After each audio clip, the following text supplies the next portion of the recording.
It was a crisp Friday evening in the quiet mountain town of Silver Pines.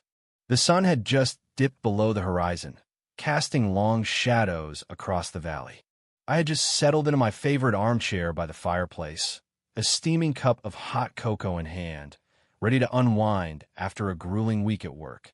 My mountain retreat was my sanctuary, a place where I could escape the chaos of the city and find peace in the solitude of nature. Or so I thought. The knock on the door came at exactly 6:30 p.m., sharp and insistent. I wasn't expecting anyone. That was the whole point of VYing in Silver Pines. Peace, quiet, and no surprise VY ciders. Reluctantly, I set my mug down and made my way to the door. Standing on my porch was Victoria Lancaster, the newly elected president of the Silver Pines Homeowners Association, HOA.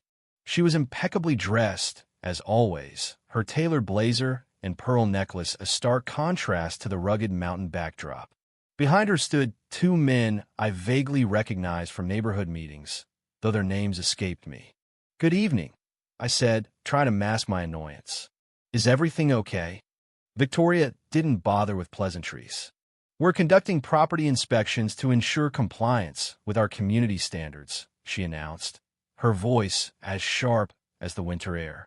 Before I could respond, she pushed past me into my VYing room, her eyes scanning every corner as if she were taking inventory.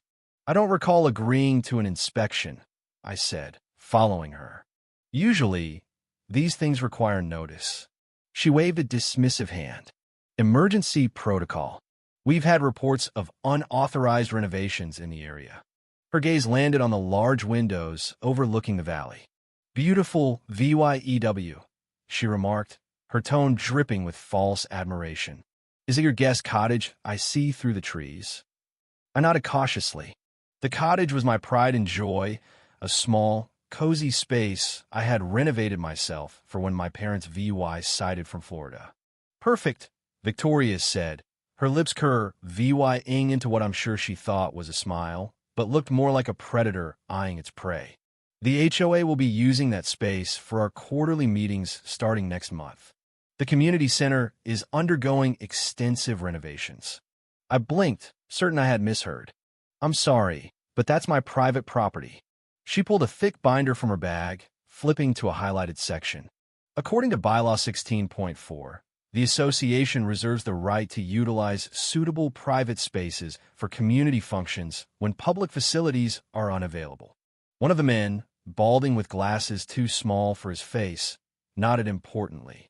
"It's standard procedure." "I've never heard of this rule," I said, feeling my cheeks flush. "And I read all the paperwork before buying."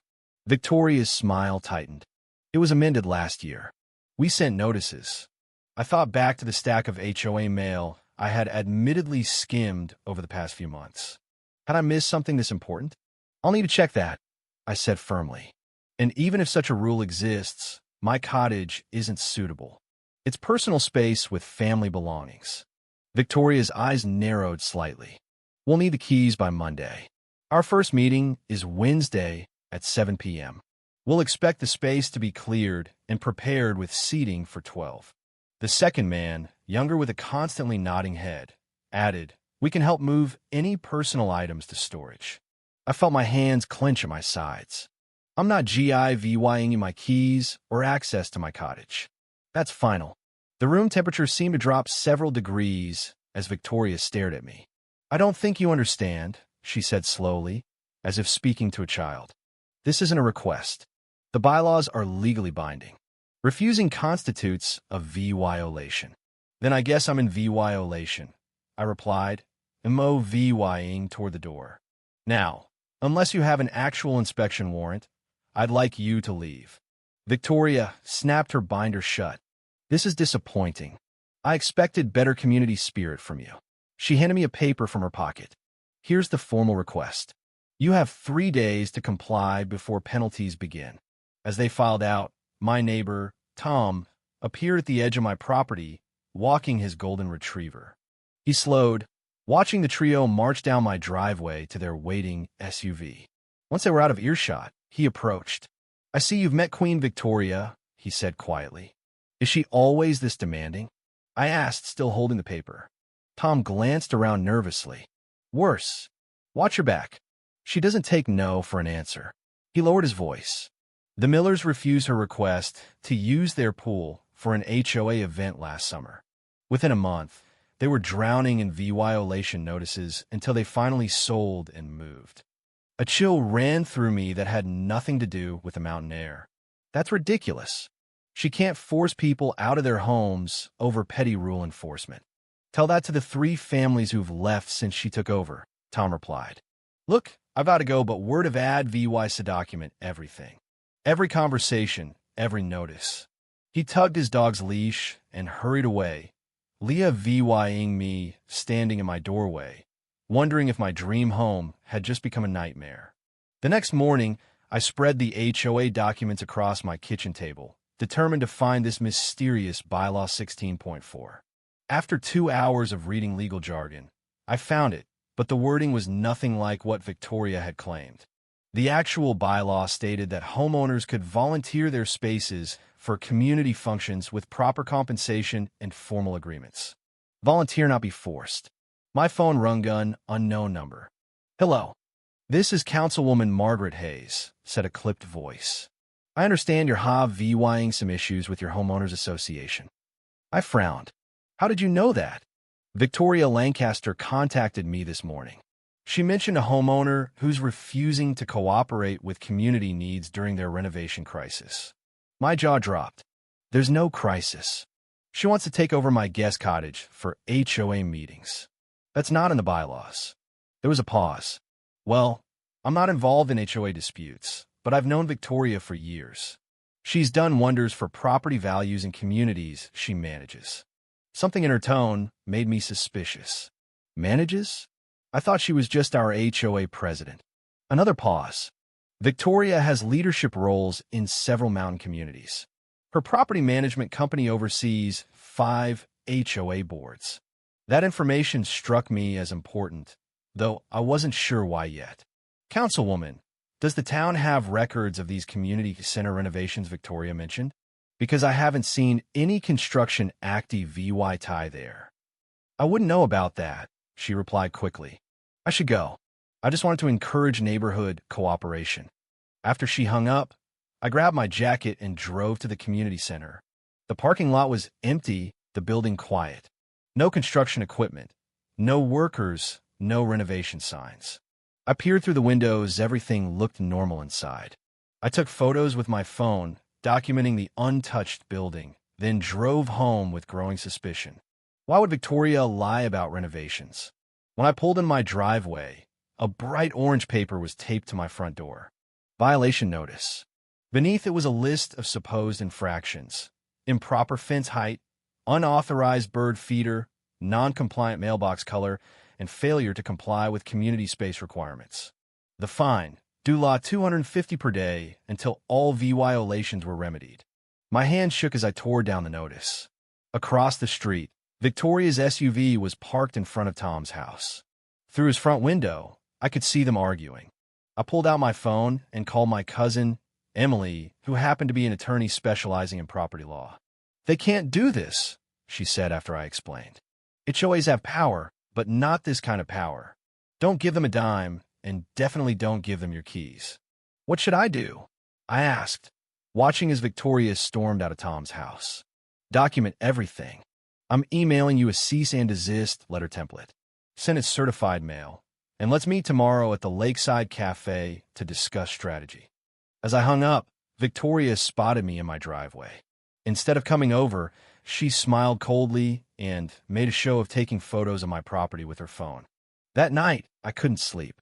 Every creak made me wonder if someone was trying to access my cottage. Around midnight, headlights swept across my bedroom ceiling. I peeked through the blinds to see Victoria and the 2 men from before taking more photos of my property in the darkness. I quietly snapped pictures of them trespassing at midnight, then sent the images to Emily with the message, "It's worse than I thought." Her reply came immediately, "Don't engage. Meet me tomorrow. I'm bringing reinforcements." I watched from my window as they methodically documented my property, wondering what reinforcements Emily had in mind and whether my peaceful mountain dream was about to turn into an all-out war. I arrive at the Lakeside Cafe 15 minutes early, clutching a folder of HOA documents and violation notices. The cozy coffee shop sat at the edge of town, its large windows offering views of the lake where summer tourists would rent paddle boats in warmer months. Now, in early spring, the water lay still and empty, just like the table where Emily had promised to meet me. I checked my finino messages.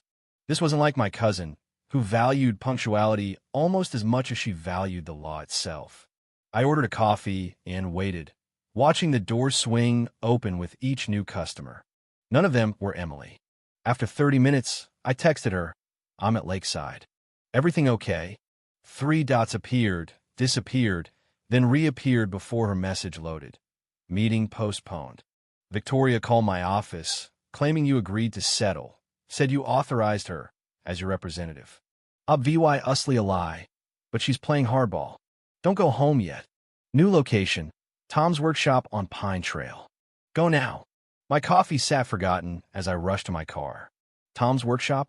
I barely knew the man beyond our driveway conversations. As I gated the winding mountain roads, a silver SUV appeared in my rear EW mirror, following too closely. It looked like Victoria's vehicle. I made a sudden turn onto a side road, then another, until the SUV was no longer behind me. By the time I reached Pine Trail, my hands were shaking on the steering wheel. Tom's workshop turned out to be a converted barn at the edge of his property, partially hidden by tall pines.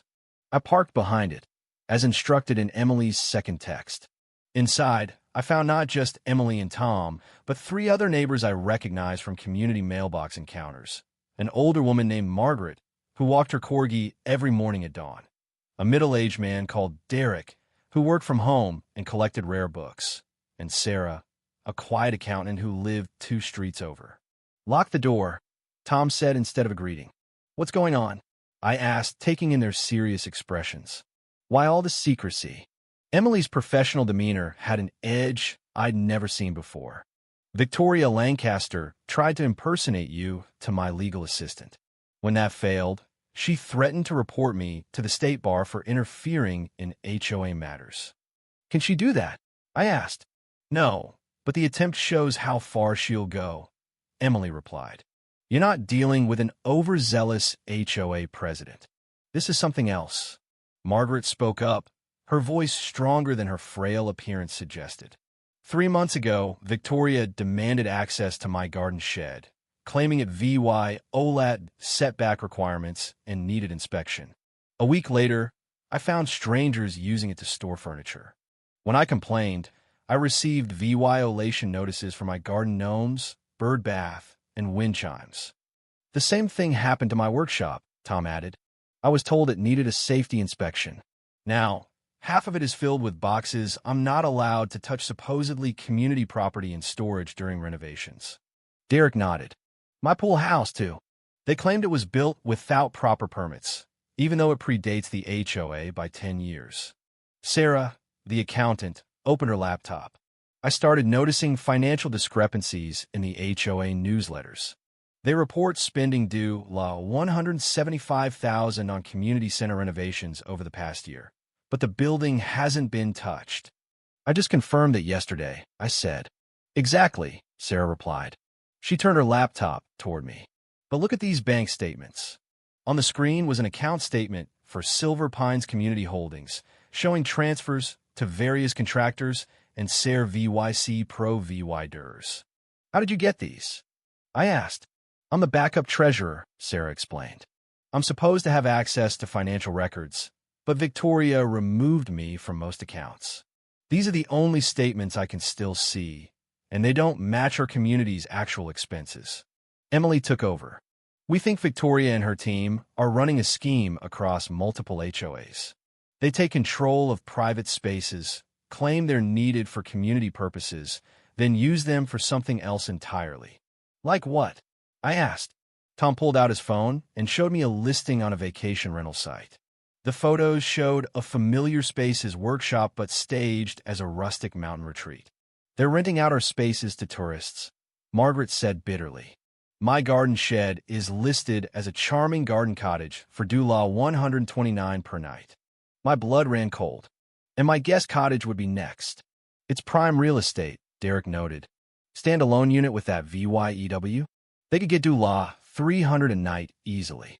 The HOA collects the money, labels it as community improvement funds, but the improvements never happen, Sarah explained. Meanwhile, anyone who objects gets buried in violation notices and fines until they either comply or move. Emily placed a hand on my shoulder. Your situation gives us an opportunity. By attempting to contact me fraudulently, Victoria has exposed herself to legal consequences.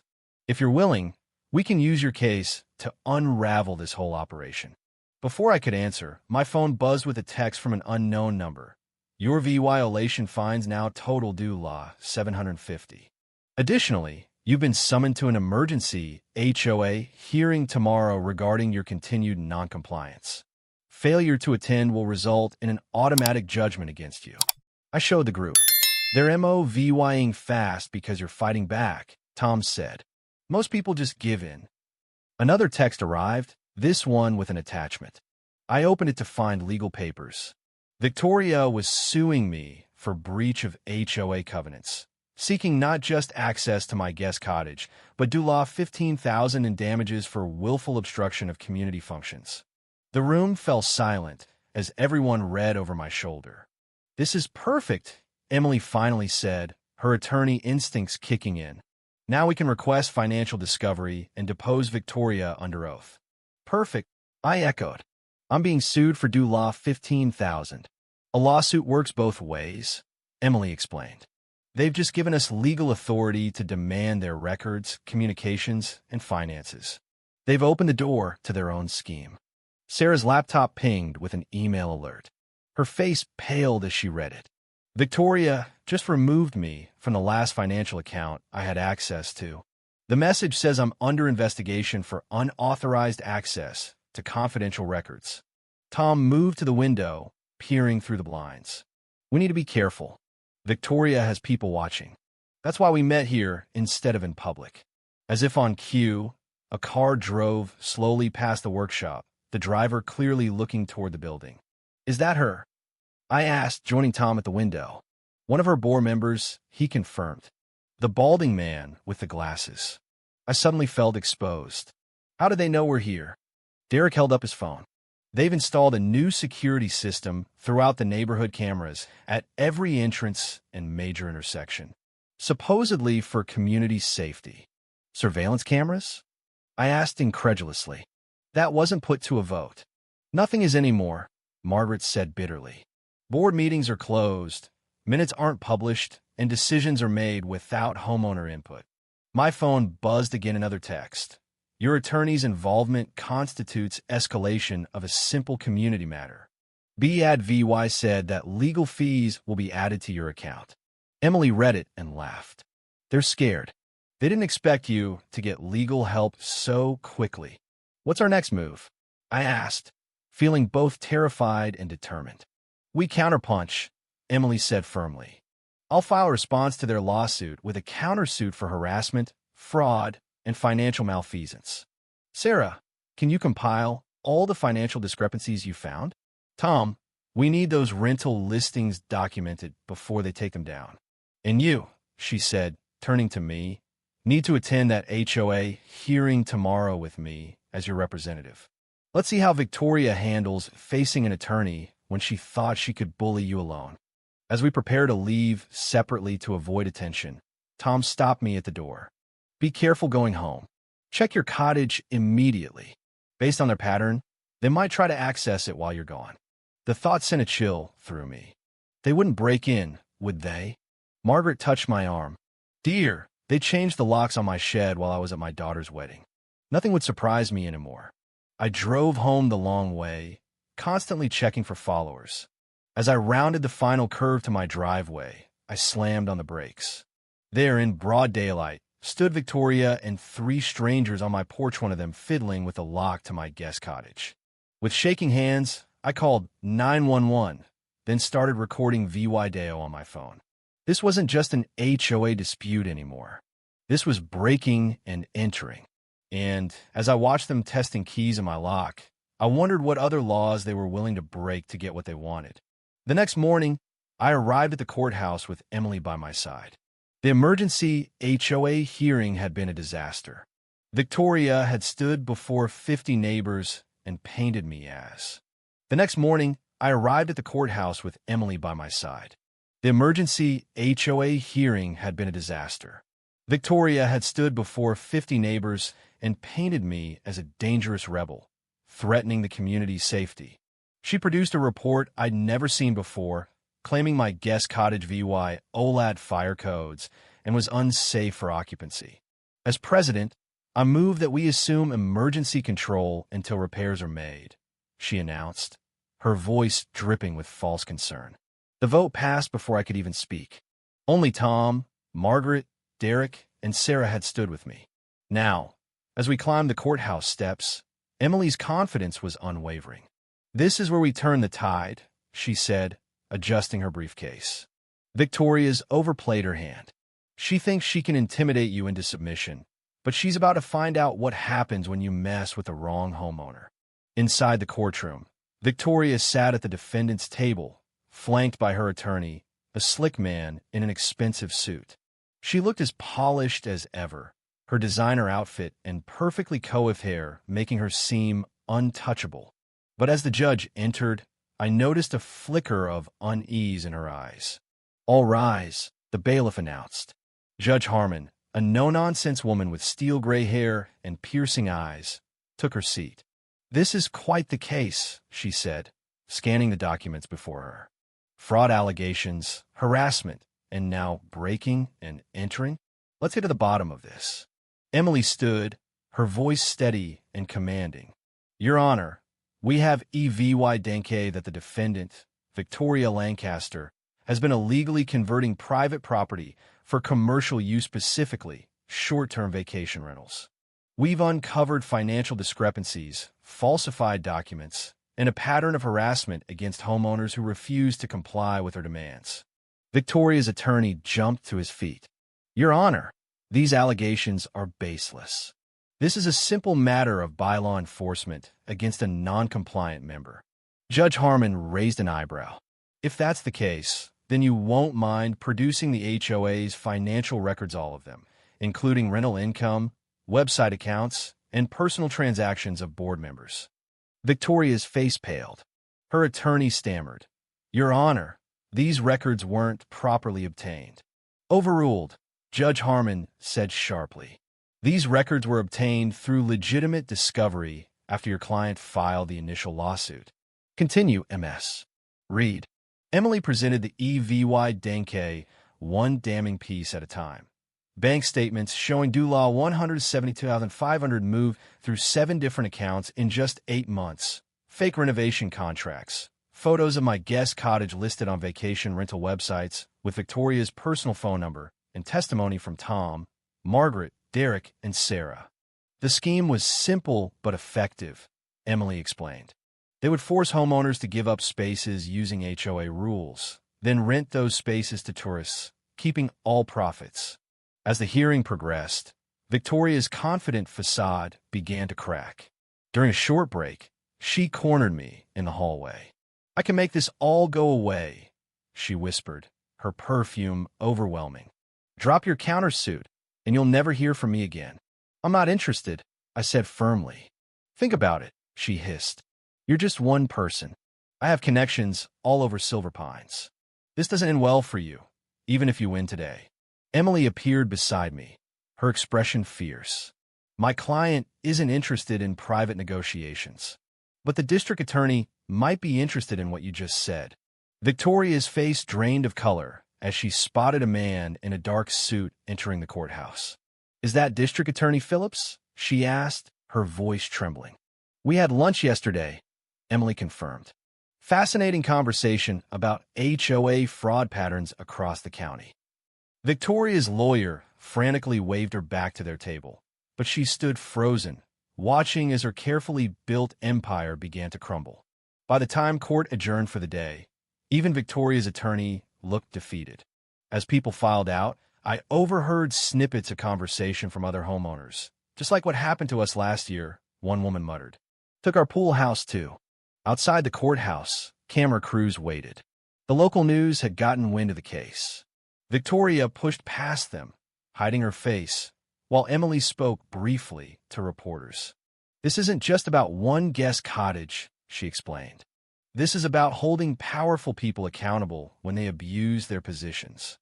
As we walked to the parking lot, my phone buzzed with messages from neighbors I'd never even spoken to, all sharing similar stories about Victoria and the HOA board. What happens now? I asked Emily as she opened her car door. She smiled. Now we wait for the judge's ruling. But based on what we saw today, she paused, glancing at a black SUV with tinted windows pulling up nearby. I'd say someone's very worried about what comes next. 6 months later, the fresh paint on the community center gleamed in the afternoon light as I unlocked the doors for our monthly meeting. People smiled and greeted each other, a stark contrast to the tense, suspicious gatherings of the past. Need help setting up? Tom asked, carrying a tray of cookies his wife had baked. I nodded gratefully. Put those on the back table. Sarah should be here any minute with the financial reports. The courtroom VY Tory had been swift and decisive. Once the EVY Denke was presented, Judge Harmon's ruling came down hard. Victoria and 3 board members were found guilty of fraud and embezzlement. The court appointed a receiver to recover the stolen funds over due la $200,000 across all affected communities. But the real VY Tory came after the legal battle ended. Silver Pines residents voted to completely rebuild our HOA from the ground up. I had somehow been elected president despite my protests. Look at this turnout, Sarah remarked as she entered, carrying neat stacks of papers. Our new treasurer took her job seriously. Biggest meeting yet. Nearly 40 homeowners filled the chairs we'd arranged. Some I recognized from the courthouse. Others I'd only met during our door-to-door campaign to reform the HOA. All seemed eager to participate in a way they never had before. Let's get started, I announced once everyone settled in. First item, the recovered funds. Sarah distributed financial statements showing every penny accounted for. Transparency is our foundation, she explained. Unlike before, any homeowner can request these records anytime. As the meeting progressed, we voted on genuine community improvements, repairing the walking trails, installing new playground equipment, creating a community garden. Ideas flowed freely and respectfully, nothing like the dictatorial pronouncements of Victoria's reign. Next item, I continued the guest cottage issue. My own cottage, which had started this whole ordeal, had become symbolic. After much thought, I had decided to officially designate it as community space be my choice, not coercion. We use it for small gatherings, classes, and VY sighting speakers, I explained. A true community asset, properly managed and scheduled. The vote passed unanimously, followed by applause. As the formal meeting ended and people mingled over coffee, Emily pulled me aside, her expression serious despite our VY Tory celebration. There's something you should know, she said quietly. The district attorney's investigation went deeper than just Silver Pines. They uncovered similar schemes in 12 other mountain communities across 3 counties. I nearly spilled my coffee. 12. She nodded. Your stand didn't just save our neighborhood.